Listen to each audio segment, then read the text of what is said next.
कार्यक्रम के प्रसारण पुण्यार्जक हैं श्री रमेश श्रीमती आभा कासलीवाल जयपुर, बेटी दामाद रिद्धि अक्षत शाह सूर्यनगर गाजियाबाद, सिद्धि रोहित गंगवाल किशनगढ़, समृद्धि शुभम झांझरी जयपुर, दोहिता कनव कियांश फर्म अरिहंत मार्केटिंग जयपुर राजस्थान।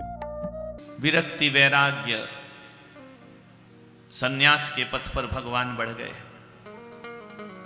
नीलांजना की मृत्यु जीवन का बोध दे करके चली गई। रोज रोज कथा करता हूं, रोज रोज प्रवचन सुनाता हूं। जरूरी नहीं है कि वह कथा तुम्हारे जीवन का परिवर्तन कर दे। जरूरी नहीं है कि प्रवचनों से परिवर्तन हो जाए। हजार शब्द बोलो तो कोई एक शब्द होता है जो जीवन को बदलता है। हजारों लाखों शब्दों से दुनिया नहीं बदला करती है। बड़े बड़े ग्रंथों को पढ़ के भी जीवन में परिवर्तन नहीं आता है।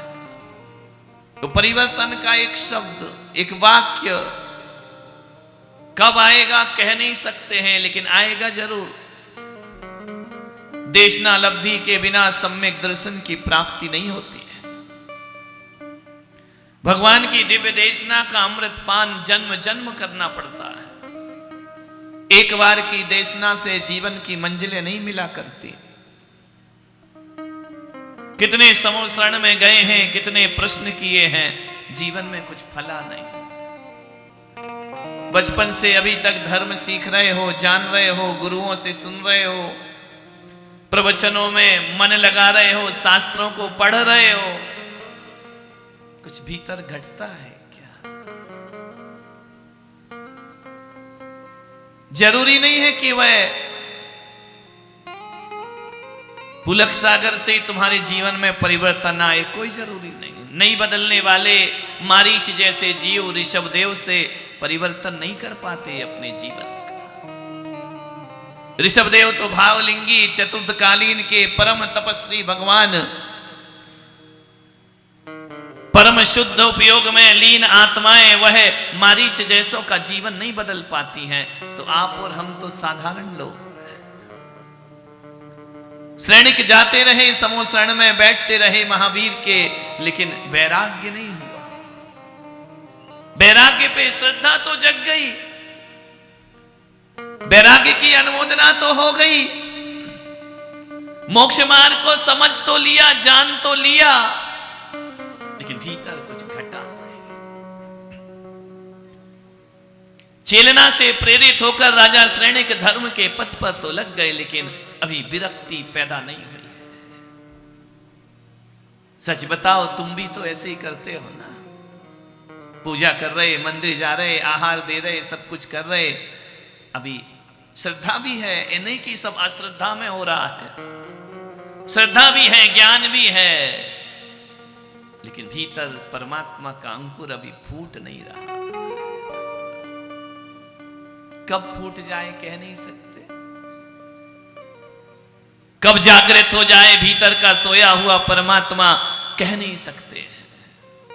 इसका कोई निश्चित समय नहीं, निश्चित वक्त नहीं है।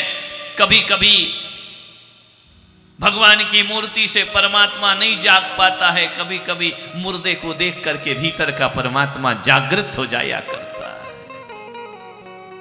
परमात्मा कौन है? कभी कभी बड़े बड़े स्वाध्याय से जीवन के भीतर कुछ नहीं घटता है। एक लबादा धर्म का ओढ़ लेते हैं, अंदर तो निस्तेज ही रहता है वह परमात्मा।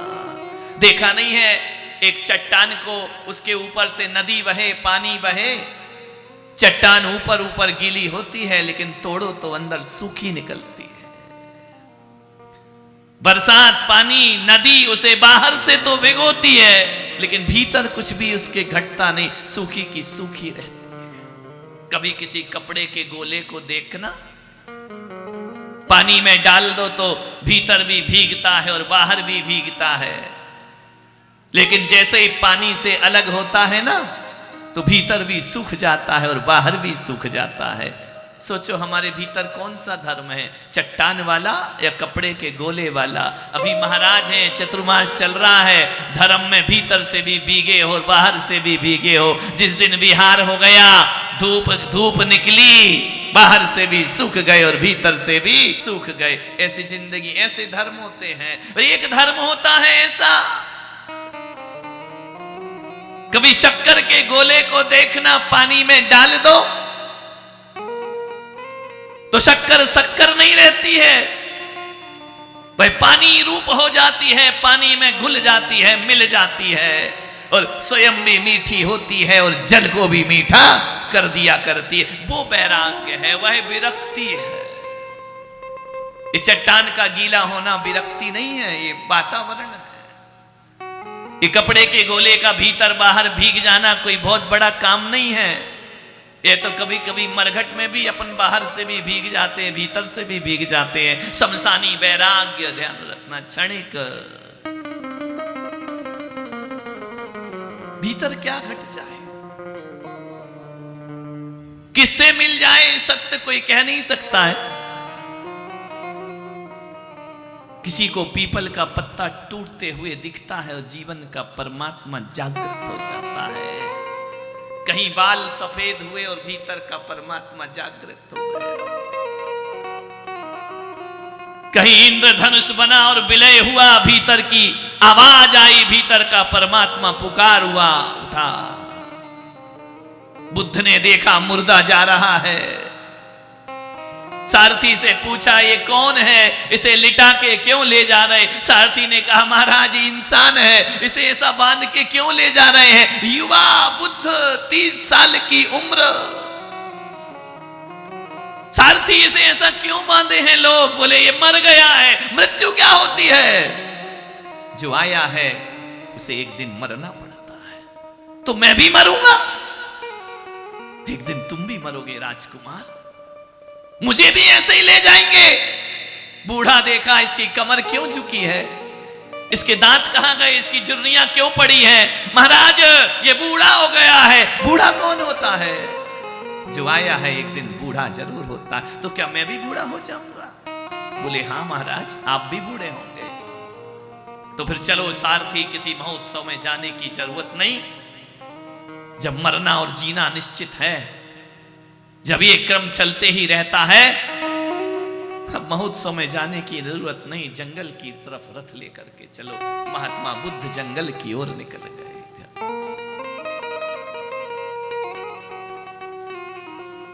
शेर ने सुना कि तू जिनराज बन सकता है। आज मांस भक्षी है, कल जिनराज होगा। आज जिस मांस का भक्षण कर रहा है, कल हिंसा कर रहा है, हत्या कर रहा है। हे बनराज, एक दिन तुम्हारे मुख से अहिंसा धर्म की जय जयकार होने वाली है। बोलो ऋषभदेव भगवान की। विरक्त हो गया बनराज, मैं भगवान बनूंगा, मैं जिनेंद्र बनूंगा। हे भाभी तीर्थंकर, किस पर्याय में दलित घूम रहे हो, पतित हो, दयनीय हो। 3 लोक का नाथ तू, क्यों बन रहा अनाथ? 3 लोक का नाथ तू, क्यों बन रहा अनाथ? रत्नात्रय निधि साथ ले, हो जाए जगना। ऐसे भटक रहे हो जैसे कोई केवली कटोरा लेकर घूम रहा हो, इस गली से उस गली। भीतर का सम्राट, भीतर का परमात्मा भिखारी बना घूम रहा है।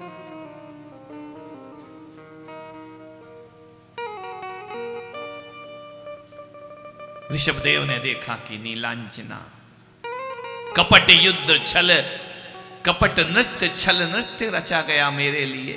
समझ गए भगवान। मालूम है एक नीलांजना, एक अप्सरा ऋषभदेव को बोध करा देती है। पानी में पड़ा हुआ बुलबुला एक बोध करा देता है।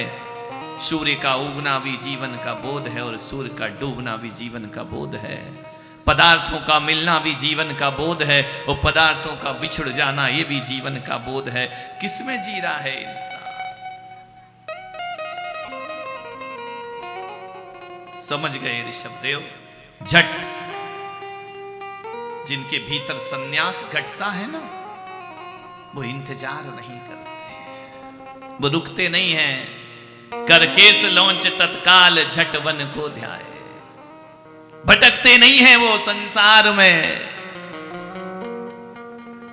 फिर देर नहीं लगती है। भीतर का सत ओढ़ा हुआ सन्यास अलग है और भीतर से प्रकट हुआ सन्यास अलग हुआ करता है। ओढ़ा हुआ सन्यास किताबों को पढ़ पढ़ के होता है। ओढ़ा हुआ सन्यास जीवन भर मर्यादाओं का बंद बंद के जीना चाहता है। लेकिन भीतर से जब सन्यास घटता है, ओढ़ा हुआ नहीं, किसी का अनुसरण नहीं करता है, किसी मर्यादा का बात नहीं करता है। जब भीतर से सन्यास घटता है, वो जो करता है वो सारे जगत के लिए मर्यादा बन जाया करती है, सारे जगत के लिए कल्याण का विषय बन जाती है। मैंने आचार्य पुष्पदंत सागर जी के चरणों में पहुंचा। आचार्य विद्यासागर जी के संग ब्रह्मचारी रहा। भिंड में पहुंचा आचार्य पुष्पदंत सागर जी के पास कि मुझे दीक्षा लेना, मुझे सन्यास लेना है। उन्होंने कहा कि सन्यास भीतर से है या नहीं है? तार्किक है, बहुत बड़े वक्ता है। एक समय सारी दुनिया उन्हें सुना करती थी। मैंने कहा क्या पूछना चाहते हैं? बोले भीतर से वैरागी हो या बाहर से हो? मैंने कहा मैं नहीं जानता हूं कि भीतर का वैराग्य क्या और बाहर का वैराग्य क्या। मैं तो पढ़ लिख कर स्कूल से आया था। मैंने कहा आप बताइए कि आपके संग में यदि मैं रहूं तो आपका अनुशासन क्या है? मुझे इतना कुछ धर्म वरम नहीं आता था। मैंने कहा आपका अनुशासन क्या? उन्होंने एक शब्द कहा और बस मैंने अपना सारा जीवन उनके चरणों में समर्पित कर दिया। बस एक शब्द जीवन को बदल देता है। उन्होंने कहा कि मैं किसी को अनुशासन में नहीं रखता हूं, मैं अपने शिष्यों को अनुशासित में नहीं रखता हूं। पहले तो मुझे लगा ये कैसे आचार्य कह रहे हैं कि मैं अपने शिष्यों को अनुशासन में नहीं रखता हूं। आज भी वो स्वर्ण अक्षरों में मेरे मानस पटल पर वो शब्द लिखा है।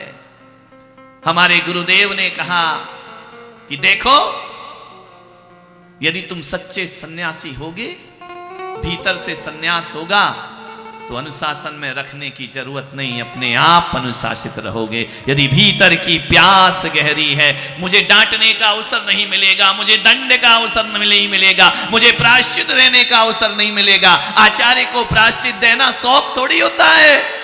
यदि भीतर का सन्यास सच्चा होगा तो एक काम करना, मेरे संग में आने से पहले मैं सच्चा शिष्य तभी मानूंगा जब कभी मुझे तुम्हें जीवन में प्रायश्चित और दंड देने की जरूरत ना पड़े, तुम पर मुझे अनुशासन लादने की जरूरत ना पड़े। मैंने उसी दिन गांठ बांध ली कि प्रज्ञा पुरुष है और कहता हूं सचमुच ये मेरा दंभ नहीं, ये मेरी व्यक्तिगत समर्पण है कि 30 साल में आज तक मेरे गुरु ने कभी मुझे डांटा नहीं, मैंने उन्हें अवसर प्रदान नहीं किया कि मुझे दंड दिया जाए, मुझे प्रायश्चित दिया जाए। बस मैं यही प्रार्थना करते रहा, यही साधना करते रहा उनके साथ में रह करके कि कैसे इनका कृपा पात्र बनूं, कैसे इनका स्नेह पात्र बनूं। मेरे मन का होता था तो भी कोई बात नहीं, नहीं होता था तो भी कोई बात नहीं। कभी कभी संग में विपरीत परिस्थितियां भी बनती थी, कुछ नहीं, एक ही जीवन का लक्ष्य था, गुरुदेव का कृपा पात्र। जीवन की सबसे बड़ी साधना है अपने गुरु के स्नेह का पात्र बनना। सारे जगत का स्नेह मिले और गुरु का ना मिले तो सन्यास थोथा हो जाता है, व्यर्थ हो जाता है, सुख नहीं दे पाता है, आनंद नहीं दे पाता है। जीवन में उस आनंद को बटोरो। वो जीवन का बहुत बड़ा आनंद है, मेरी स्वयं की अनुभूति है। सारा संसार प्रशंसा करे तो वो सुख नहीं मिलता है। गुरु अपने मुंह से एक शब्द बोल दे तो जीवन में बरसात अमृत की हो जाया कर। देखा नहीं जिन शरणम पंच कल्याणक में गुरुदेव ने जिस दिन मुझे कहा, मुझे ऐसा लगा गुरुदेव आए हैं। वो परीक्षा देने में जा रहा हूं, बोर्ड के फाइनल एग्जाम होने जा रहे हैं, कितने नंबर मिलते हैं। आज भी वह रिकॉर्डिंग है, आज भी गुरुदेव ने कहा। उस समय मुझे ऐसा लगा कि मेरा तीर्थ, मेरा पंच कल्याणक, मेरी साधना, मेरी तपश्चर्या, उन्होंने इतने ही कहा कि सब शिष्यों में कोई सबसे ज्यादा प्रिय मुझे है तो पुलक सागर मुझे सबसे प्रिय है। मुझे लगा कि 30 साल की परीक्षा पास हो गया मैं जिंदगी में, ध्यान रखना है। यही तो साधना, यही तो तपश्चर्या है। गुरुद्रोही बनकर, गुरु विद्रोही बनकर जीवन में मुक्ति की प्राप्ति नहीं होती है।